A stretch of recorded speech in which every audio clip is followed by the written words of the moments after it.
এরপরে যেটা এটা হলো আপনারা বিভিন্ন হিসেবে এই বিষয়ে এই কাজগুলো করতে পারেন।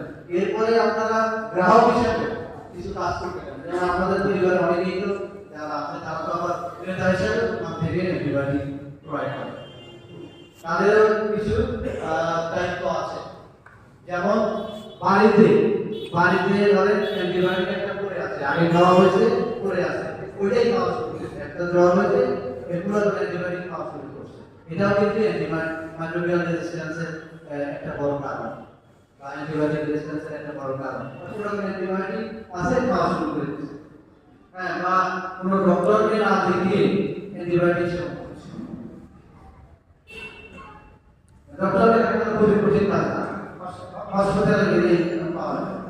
তো এই যে বা কোনো একটা বললো যে এটা খাও, হ্যাঁ, এই মানে অন্যজনের কোনো সে ডক্টর না বা তারা এরকম কোনো ব্যক্তির পরামর্শ মতো অ্যান্টিবায়োটিক খাওয়া শুরু করে। আর আপনারা গ্রামে যারা আছেন তাদের একটা বড় আমি নির্দেশনা দিয়ে যাচ্ছি বা আমাদের কাছে অনুরোধ যে আপনারা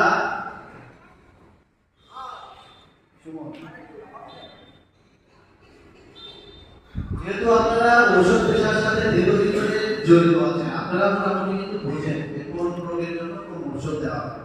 সবাই মোটামুটি বুঝেন না যে কোন রোগের জন্য কোন ঔষধ দেওয়া হয়, বা কোন উপসর্গ দেখলে মোটামুটি বুঝতে পারে যে হ্যাঁ এই স্যারেরা এই ওষুধ দেখে এগুলো খাওয়া উচিত। ফলে আপনাদের মধ্যে একটা ধারণা তৈরি হয়ে যাবে যে এই ওষুধ যেটা বলতেছে এই ওষুধ না, বিশেষ করে অ্যান্টিবায়োটিক, আপনার এই ওষুধে অ্যান্টিবায়োটিক দিয়ে না। ফলে এই যে দোকানদাররা বা কেমিস্টরা আপনারাও কিন্তু অনেক সময় এই অ্যান্টিবায়োটিক রেজিস্ট্যান্সের ভূমিকা রাখেন অনেকেই, যে বলেন যে আমরা বুঝি এই অ্যান্টিবায়োটিক কাজ করবে না, সেটা না মানে আরো বিষয় আছে, অনেক ডায়াগনোসিসের ব্যাপার আছে। তো এই কাজটা আপনাদের কাছে অনুরোধ আপনারা করবেন না, আপনারা রোগীকে উৎসাহিত করবেন না যে এই অ্যান্টিবায়োটিক খান, এই ওষুধ এই ওষুধ খাওয়া দরকার, এটা বুঝেন।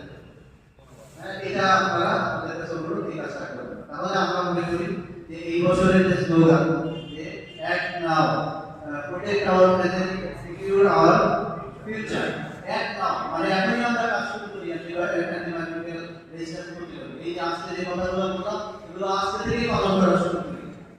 আজকে থেকেই যদি এগুলো আমরা পালন করা শুরু করি তাহলে আমরা সিকিউর আওয়ার ফিউচার, আমাদের ফিউচার জেনারেশনকে আমরা সুরক্ষিত করতে পারবো। কারণ একটা সময় এমন সময় আসবে, এখন third generation fourth generation antibiotic already বাজারে ভরে গেছে। যখন ফোর্থ জেনারেশনের অ্যান্টিবায়োটিক গুলো আপনার শরীরে কাজ না করবে, ফিফথ জেনারেশনের